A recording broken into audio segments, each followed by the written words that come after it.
soy José Ramón Elizondo. Y yo soy Rosa Lizárraga y somos autores del libro Detección e Intervención en Abuso Sexual Infantil.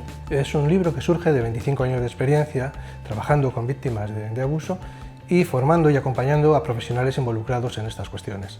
La angustia es el elemento central en las situaciones de abuso y es donde trata de ayudar este libro, ayudando a pensar a los profesionales en esa circunstancia. Es por eso que hemos tratado de sistematizar el saber adquirido durante estos 25 años para construir una guía que sirva a los diferentes profesionales para ayudarles a pensar.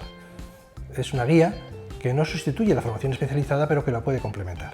Vamos a encontrar ayuda para saber cómo detectar las situaciones de abuso y también cómo intervenir, prestando especial atención a qué hacer y qué no hacer frente a estas situaciones. También algún elemento en relación al tratamiento de las víctimas.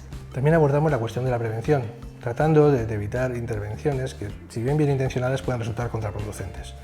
Y para finalizar, dedicamos un último capítulo a las situaciones de ASI en entornos digitales, que no por virtuales tienen efectos menos reales. Este libro se puede encontrar en cualquier librería o también se puede pedir directamente a la editorial Síntesis.